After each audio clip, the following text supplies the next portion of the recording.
What was the first LP on the Beatles Apple label? Well, if you guessed the White Album, that's not correct.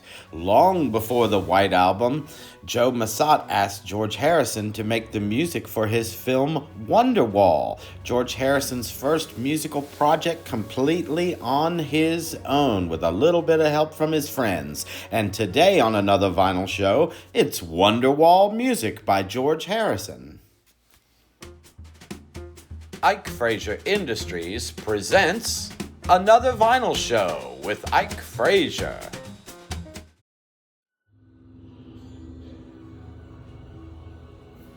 Hey everybody, it's your old pal Ike Frazier. I hope everybody's doing good. Today we're talking about the first Apple LP. Was it Two Virgins by John and Yoko? Nope.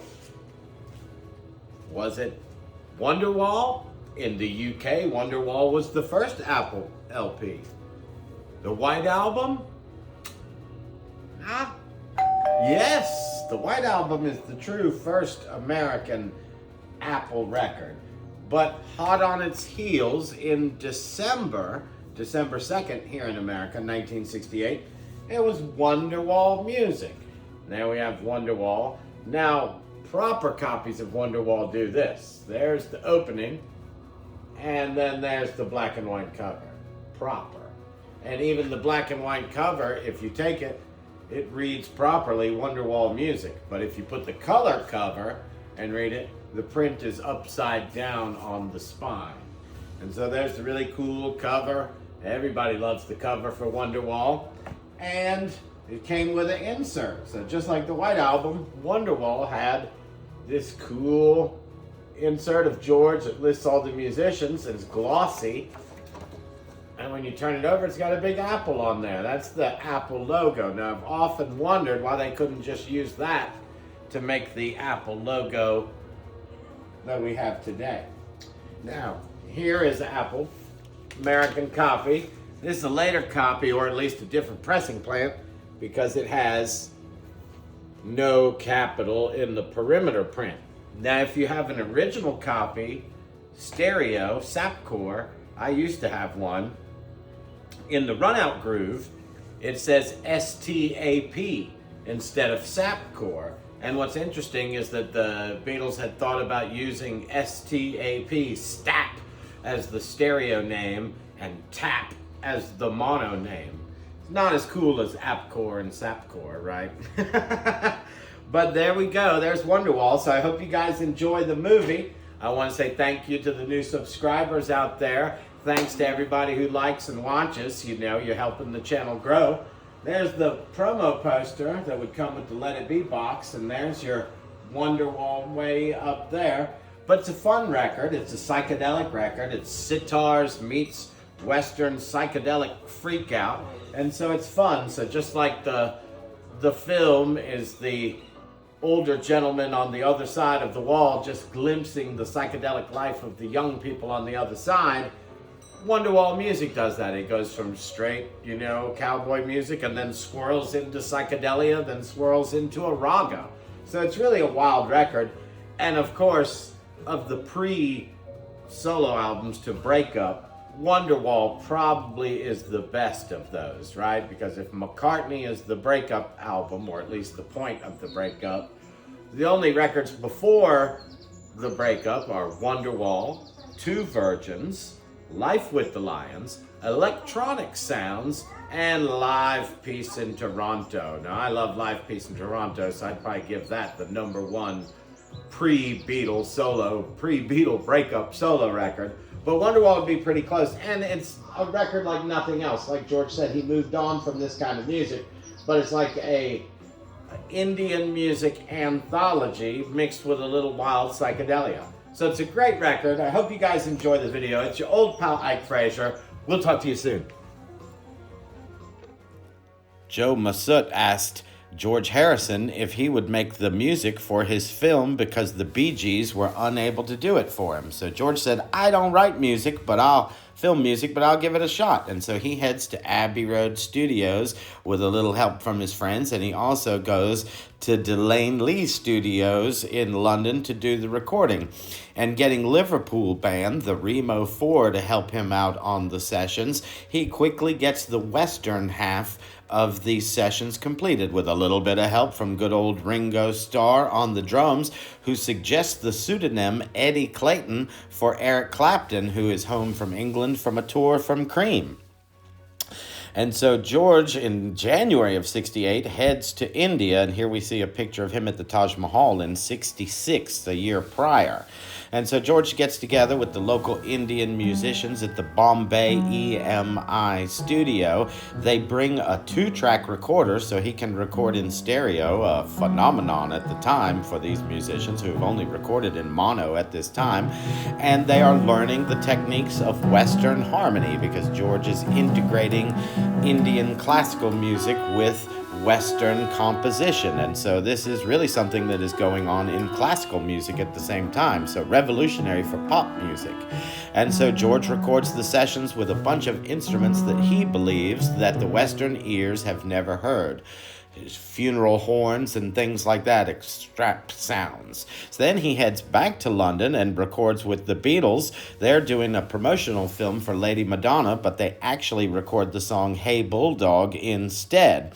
And then it's time to rush off to India. Well, while they're in India, the single comes out, and The Inner Light was an extra session from the Wonderwall sessions that George recorded specifically for a Beatles single, and it came out as the B-side of Lady Madonna in March of 1968. While all that's going on, the Beatles are hanging out with the Maharishi Mahesh Yogi in India. Marching into those ponds when the saints go marching in. Now, when everybody returns to England, they have a meeting about the cover at Apple Records, and American artist Bob Gill is called for a meeting at Apple Records, and he gets there, and he is confronted with all 4 Beatles who are very concerned about what the cover is going to be for the first ever Apple LP. And Bob Gill, he works with them, and he comes up with a design.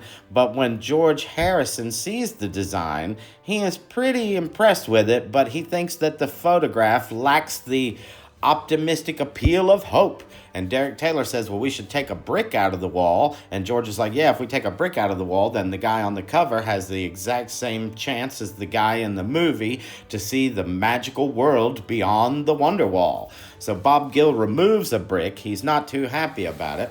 They take a picture of the Berlin Wall and do a mirror image and make it look like a battleship coming towards you.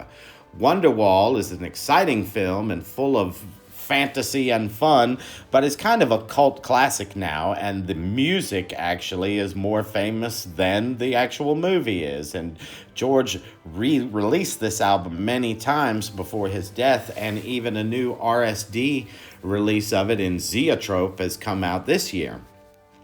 But Wonderwall, it's worth seeing. It's a fun film. It's, hippy-dippy, trippy, and all those things. And here we see some of the original promo posters from Wonderwall.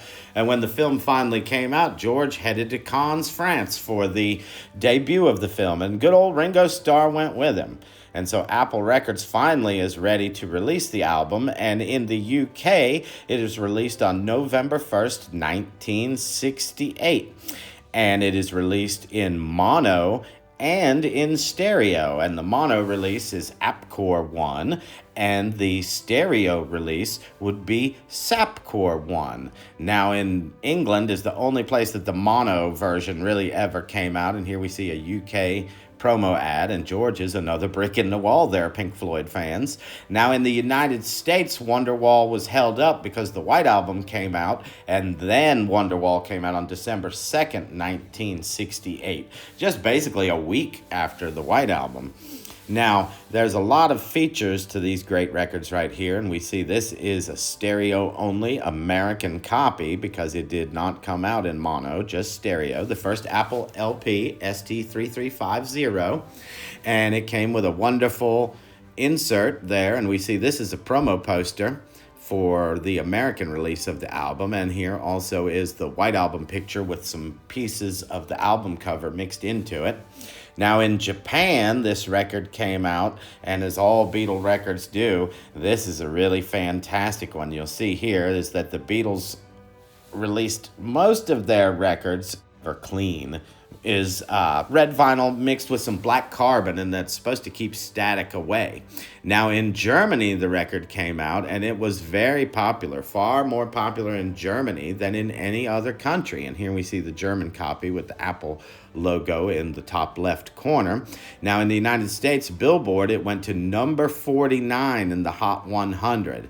But at the same time, Cashbox, it went to number 39. And in Record World, the third publication in the U.S. back then for charts, Record World had it all the way up to number 33, which is really the highest charting position it had in the United States. But up north in Canada, where Wonderwall was released, it got all the way to number 39 in their pop chart. So it was a top 40 LP in Canada. Now, the highest charting position of Wonderwall ever was in Germany. And in Germany, it went all the way to number 22 in the pop charts. So it was really a big success in Germany, and they imported it to other countries as well. Now we see the Apple reissue in 1992 has a gatefold cover, and here we see the inside of that gatefold, and it has a white insert instead of the black insert that came with the original 1968 copies. And there's the labels for the reissue right there from 92. Pretty cool. Now, what are the values of Wonderwall? Well, the top prices for Wonderwall might shock you here. Now here we see a beautiful UK Sapcore 1 copy, and that has sold for an incredible, how much did it go for? Stereo? Oh, wow, $273 for that. And here we see a United States copy with the Capitol logo in the perimeter print. And on eBay, that one in the shrink went for $500.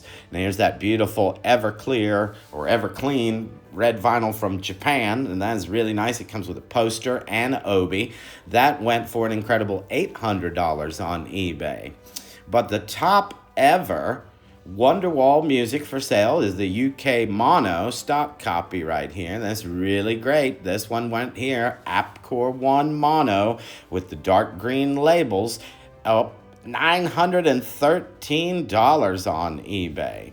Now this is the German Apple export to the UK, and you see this very rare gold import sticker here. Very strange to be imported, but the top price for Wonderwall, $1,478.